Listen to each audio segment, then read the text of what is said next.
Osteo arthritis मतलब कि अगर लिटरली इसका मीनिंग हम पकड़े, ऑस्टियो का मतलब है हड्डियां, बोन। आर्थराइटिस मतलब कि जॉइंट का इन्फ्लेमेशन। ऑस्टियो आर्थराइटिस सबसे कॉमनली जो देखा जाता है वो वेयर एंड टेयर आर्थराइटिस के नाम से जाना जाता है। मतलब कि जॉइंट्स का घिस जाना ओवर एज। जैसे जैसे हमारे एज होते हैं, बाल सफेद होते हैं, उस तरह से हमारे जॉइंट्स का भी एजिंग जो होता है उसे हम ऑस्टियो आर्थराइटिस के नाम से बोलते हैं, जिसमें wear and tear of the joint मतलब कि जॉइंट्स का घिस जाना या एजिंग प्रोसेस जो है उसे हम ऑस्टियोआर्थराइटिस बोलते हैं। तो ये जो है ना बहुत ही अंडरस्टैंड करने की चीज है कि हमें ये समझना है कि जैसे बाल किसी भी एज में सफेद हो सकते हैं। हम आज के दिन में अगर देखेंगे तो 15 साल के बच्चे में भी या 10 साल के बच्चे में कभी कभी सफेद बाल दिखाई देते हैं, और कभी कभी 60 साल 70 साल में भी बाल काले रहते हैं। सो एजिंग प्रोसेस जो है सबका अलग अलग होता है। तो हर एक पेशेंट जो है ऐसा नहीं कह सकते कि हाँ इसका इस पर्टिकुलर टाइम में होना है। कोई जेनेटिक वो है, हाँ डेफिनेटली जेनेटिक कुछ ना कुछ चीजें होंगी, मगर वेयर एंड टेयर के लिए मोस्टली ऐसा होता है कि जो हमारी एक्टिविटीज होती है, जो हम काम करते हैं, उस पर ज्यादा डिपेंड करता है कि प्रॉब्लम्स क्या है। जैसे अगर मुझे आप पूछोगे कि डॉक्टर घुटने किस कारण से घिस जाते हैं, ठीक है, तो मैं आपको बोलूंगा कि वेट ज्यादा होने से नहीं, वेट कम होने से भी हो सकता है घुटने घिस जाए। हो सकता है हम उसको ज्यादा चला रहे हैं, ठीक है, तो जल्दी घिस जाएंगे। अगर हम उसे कम चलाते हैं, जैसे कि कुछ लोग कहते हैं कि चलो बचा लेते हैं, बहुत ज्यादा चलाएंगे नहीं, जितना बचाएंगे, और बहुत समय ऐसा होता है कि कम मतलब यूज करने से भी खराब हो जा सकते हैं। जैसे कि एग्जाम्पल के लिए देता हूँ, आप घर में नए कपड़े खरीदते हो, सोचो एक साथ 10 खरीद लिया, उसमें से एक आप बहुत ज्यादा पहनते हो, देखना वो जो ज्यादा पहनते हो ना वो शायद बहुत आखिरी में खराब हो, कुछ कपड़े पड़े पड़े खराब हो जाते हैं या फट जाते हैं। सो ऐसा बता पाना कि हाँ इस पर्टिकुलर आदमी में जल्दी घिस जाएगा, ये इम्पॉसिबल है। बट हाँ, अकॉर्डिंग टू एक्टिविटीज बहुत समय देखा गया है कि ये पता चलता है।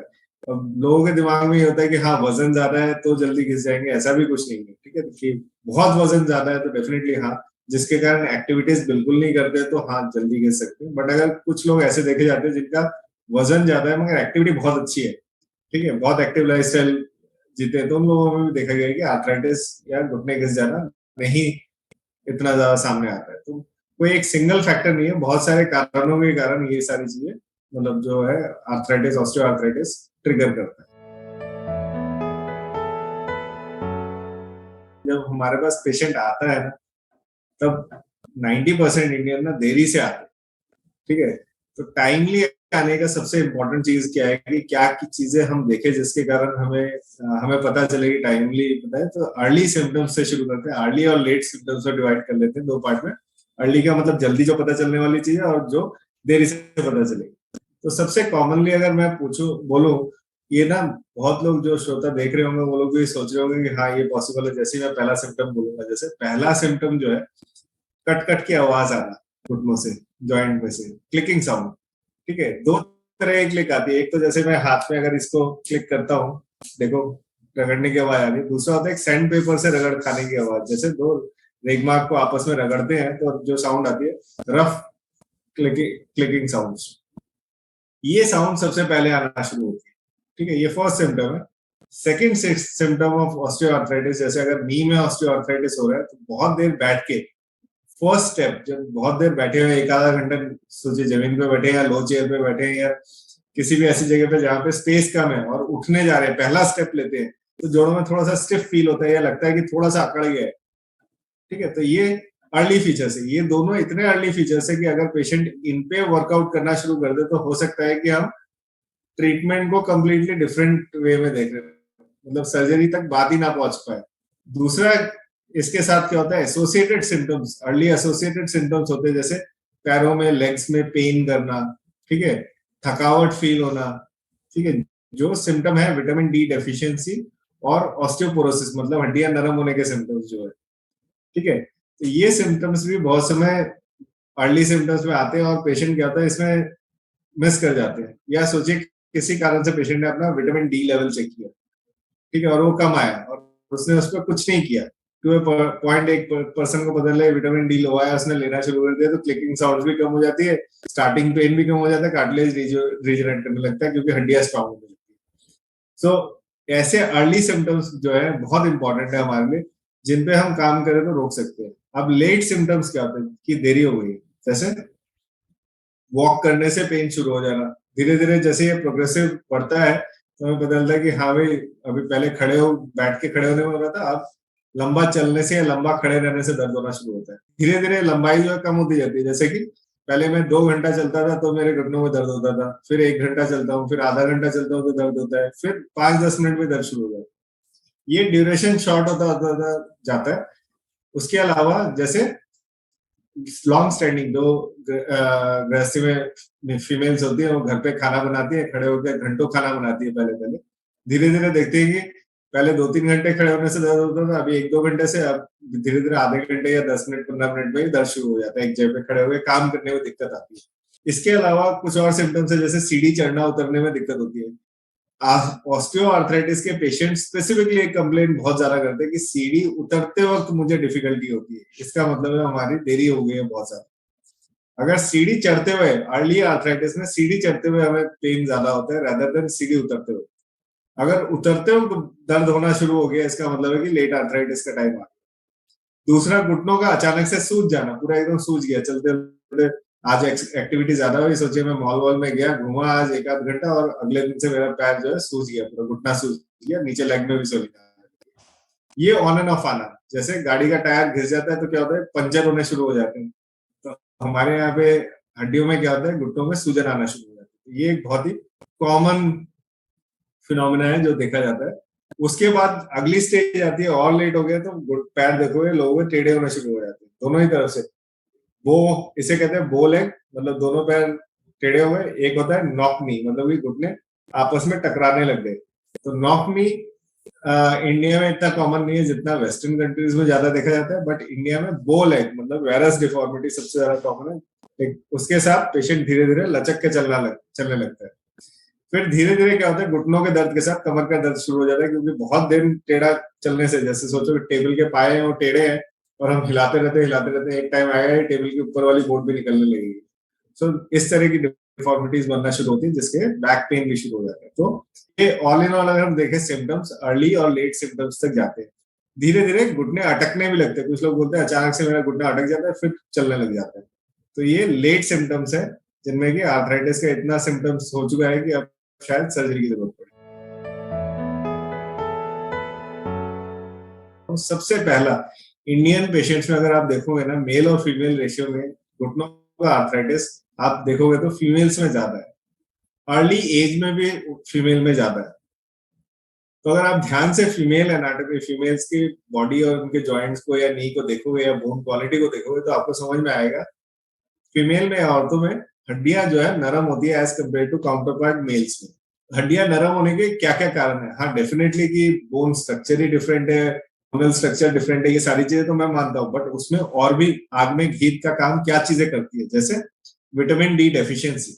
हड्डियों में विटामिन डी का क्या इंपॉर्टेंस है वो समझना जरूरी है। विटामिन डी जो है एक कैरियर है जो हमारे एब्डोमेन से कैल्शियम को एब्जॉर्ब करके बोन तक पहुंचाता है। मतलब कि एक ट्रक है जो अपना सारा सामान लेके एक जगह से दूसरी जगह ट्रांसपोर्ट करता है, और वो बहुत अच्छे से करता है। अब उसकी डेफिशिएंसी 100% फीमेल्स में इंडियन में देखी जाती है। क्यों? सबसे पहले तो चाइल्ड जो है वो फीमेल ही बेयर करती है, तो बच्चे के बॉडी में चाइल्ड बेयरिंग एज से क्या होता है, जैसे आपने बेबी आपके पेट में आया, आपकी बॉडी से कैल्शियम बेबी को जाना शुरू हो गया। धीरे धीरे क्या होता है कि बच्चा बड़ा होने लगता है, आप फीड कर रहे हो उसको पोस्ट प्रेगनेंसी, उसमें भी कैल्शियम आपका लॉस होता है। उसके बाद क्या होता है, एक बार बच्चा आ जाए, मतलब इस दुनिया में आ जाता है, तो माँ के लिए, घर के लिए, पड़ोसी के, सबके लिए बच्चा इंपॉर्टेंट हो जाता है, माँ सेकेंडरी हो जाती है।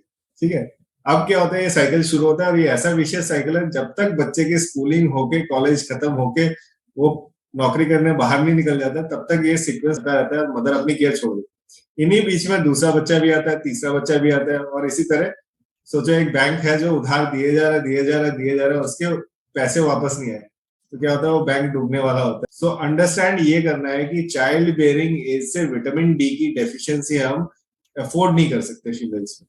ठीक है, अगर हम इस सिंगल एक चीज पे कि विटामिन डी डेफिशिएंसी ना हो, उससे कैल्शियम बोन्स पे टाइमली पहुंचेगा, बोन्स मजबूत होंगी, और इवेंचुअली हमारी हड्डियां मजबूत होंगी, तो हमारे जॉइंट्स जो है वो अच्छे काम करेंगे और वो घिसेंगे धीरे से। ठीक है, क्यों? कार्टिलेज की जो अंडर सरफेस होती है, कार्टिलेज जो चिकनाई होती है हड्डियों के बीच में, उसके नीचे वाली सरफेस में ही सबसे हार्ड बोन होती है। सो उसमें सबसे पहले कैल्शियम लॉस होता है, और जिसके कारण हमारी जॉइंट्स जो है खराब होते हैं। तो मुझे लगता है कि विटामिन डी डेफिशिएंसी को अगर हम रोक दें तो हम कैल्शियम की भरपाई कर पाएंगे। साथ में दूसरी और चीजें क्या होती है फीमेल्स में, आप ध्यान से देखोगे तो देखोगे कि कैल्शियम रिच फूड भी नहीं खा रहे होते।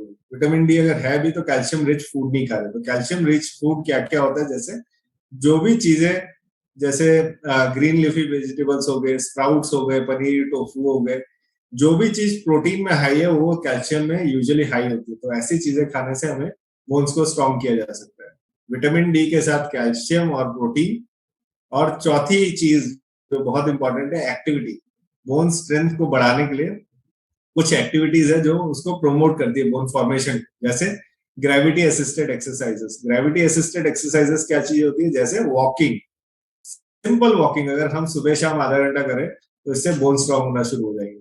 कितने स्टेप्स चलना होता है, लोग आजकल घड़ी पहनने लगे हैं, बोल रहे हैं कि कितना स्टेप्स चलना चाहिए। मैं बोलूंगा 6 से 8 हजार स्टेप दिन के आपके होने चाहिए कम से कम। ठीक है, ज्यादा से ज्यादा ना हो, कम से कम तो 6 से 8 हजार स्टेप हो। इनके साथ बोन फॉर्मेशन बढ़ जाती है। वेट ट्रेनिंग एक्सरसाइजेस से आधे किलो के डंबल के साथ अपनी एक्टिविटीज को करना। ठीक है, एंकल बाइंडर वेट्स आते हैं, उनको लगा के एंकल में, रिस्ट में बांध के वेट्स को हम अपने नॉर्मल डेली एक्टिविटीज करें, उससे वेट ट्रेनिंग एक्सरसाइजेस हो जाती है, जिससे बोन स्ट्रॉन्ग होती है। तो ये 4 चीजें अगर हम करें तो हम इसको बोन को स्ट्रेंथन कर सकते हैं। सो ये चारों चीजें अगर डेफिशिएंट हो, अगर विटामिन डी डेफिशिएंट हो, अगर कैल्शियम डेफिशिएंसी हो, अगर प्रोटीन डेफिशिएंसी हो, और एक्सरसाइज इन एक्टिविटी हो, तो हमें ऑस्टियोआर्थराइटिस जल्दी मिलने वाला है। सो आई थिंक ये सबसे इंपॉर्टेंट चीज हमें समझना है। इनके अलावा कुछ माइनर फैक्टर्स आ जाते हैं, जैसे कि वेट बहुत ज्यादा हो। एक एक आदमी का वेट इतना ज्यादा है, जैसे हम वेट की जगह बीएमआई कैलकुलेशन बोलते हैं। बीएमआई क्या होता है? Body mass index. उसमें height divide by weight divide by height square करते हैं। हाइट को मीटर्स में कैलकुलेट करके वेट के से डिवाइड कर देते हैं 2 बार। इसमें क्या होता है, अगर बीएमआई हमारा 25 से 27 के बीच में है तो बहुत अच्छा है।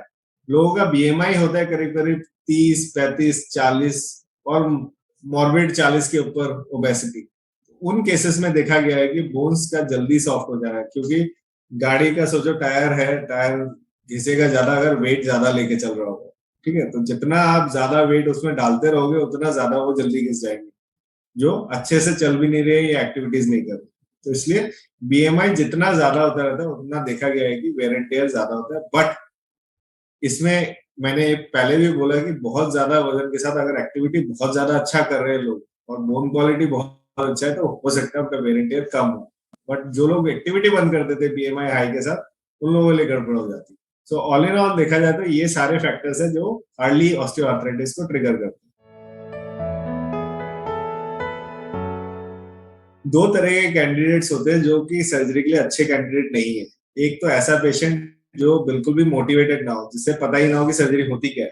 ठीक है, और दूसरा पेशेंट जो अपनी एक्टिविटी चेंज करने ही नहीं वाला है। सोचो कि घुटने घिस गए हैं, एग्जाम्पल के लिए देता हूँ कि सोचो आपकी गाड़ी का टायर जो है वो घिस गया है। ठीक है, मगर आप गाड़ी चलाना ही नहीं चाहते हो, तो गाड़ी का टायर बदल के क्या कर लेंगे? ठीक है, सो सबसे जरूरी चीज जो है ना इसमें ये समझना है कि पेशेंट की मेंटल सिचुएशन, मेंटल थिंकिंग हमें जाननी जरूरी है, और उसके अकॉर्डिंगली हमें उसे ट्रीट करना है। ठीक है, अगर मैं सबको बोलूंगी हाँ ऑस्टियोआर्थराइटिस का ट्रीटमेंट नी रिप्लेसमेंट है, तो राइट आंसर नहीं है।